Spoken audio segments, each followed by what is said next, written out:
Stoicism, Michel de Montaigne and Classical Philosophy. By John Vespasian.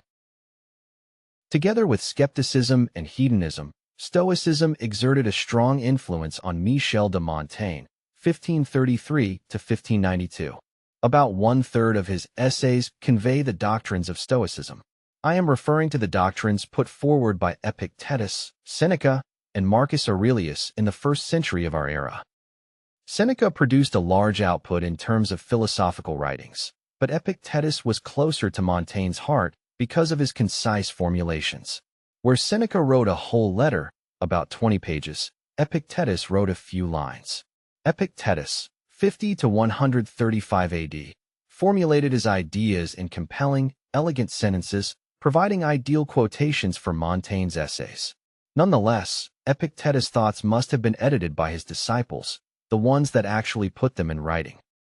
According to the tradition, Epictetus had been born a slave in Hierapolis, Phrygia, a Greek settlement that is located in today's Turkey. In his youth, Epictetus was brought to Rome. His master, named Epaphroditus, occupied a high position in the Roman imperial administration under Nero. Epictetus was allowed to learn to read, so that he could help in his master's business. Over the years, he delivered such good help that Epaphroditus released him from slavery. After becoming a freedman, Epictetus taught philosophy in Rome by using a hands-on approach. He recommends living in accordance with nature and reason, focusing on actions that are within our control and accepting the constraints we cannot change. Stoicism philosophy sources in Montaigne. When Emperor Domitian expelled philosophers from Rome in the year 89 AD, Epictetus relocated to Nicopolis in Greece. He was around 40 years old at that time. In the next decade, he taught hundreds of students, including the future Roman Emperor Marcus Aurelius. Montaigne was very familiar with the writings of Epictetus, that is, with the records written by Arrian, one of Epictetus' students at the end of the 1st century of our era. The two compilations of Epictetus' philosophy are known as the Discourses and the Enchiridion. The latter is shorter, much more concise. In his essays, Montaigne quoted liberally from both. Montaigne takes over the two main ideas contained in the Discourses and the Enchiridion. Those two ideas constitute the essence of ancient Stoicism. Montaigne applies those ideas to various areas of human activity, giving extensive examples. From the Discourses, Montaigne is referring to Epictetus' key conclusion, namely, that happiness depends more on one's attitude than on external circumstances. Lessons from Montaigne and Classical Philosophy. Montaigne endorses Epictetus' recommendations to render ourselves more resilient. He calls readers to embrace reason, self-discipline, and self-reliance as a way of life. The more we learn to rely on ourselves, we can protect our own happiness. I fully subscribe to this idea from Epictetus. From the Enchiridion, Montaigne is using the second key principle taught by Epictetus. If we want to achieve peace of mind, tranquility, stability, happiness, he is telling us to focus on elements and actions falling under our control.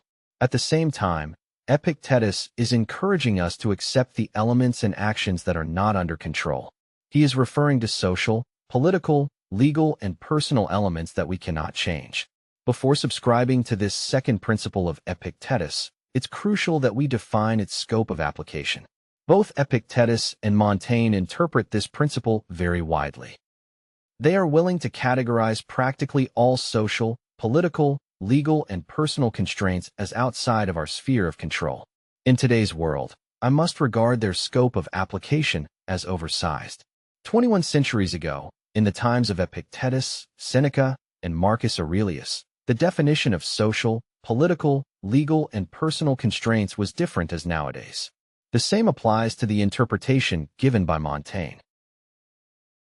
Critique of Montaigne and Classical Philosophy. My point is that we should not categorize factors or obstacles too easily as outside of our sphere of control. Many of those can be removed by relocating, making new friends, changing our professional focus, or by taking other measures. Montaigne shows a willingness to give up too soon, which is understandable in his context, the 16th century, or in the times of Epictetus, Seneca, and Marcus Aurelius. However, we should not adopt such a defeatist attitude in our century. I view defeatism as a major philosophical mistake. It's often tantamount to a self-fulfilling prophecy of doom. When people work half-heartedly and without conviction, it should not be a surprise if they fail to achieve their goals. Montaigne's conveyance of ancient Stoicism is accurate and compelling. He provides us an accurate overview of the ideas from Seneca, Marcus Aurelius, and Epictetus. Nonetheless, we should not place those ideas out of context. Before giving up in any area, we should research and explore all possibilities. More often than not, solutions can be found. In our century, we have opportunities that were unavailable to the ancient Stoics and to Montaigne.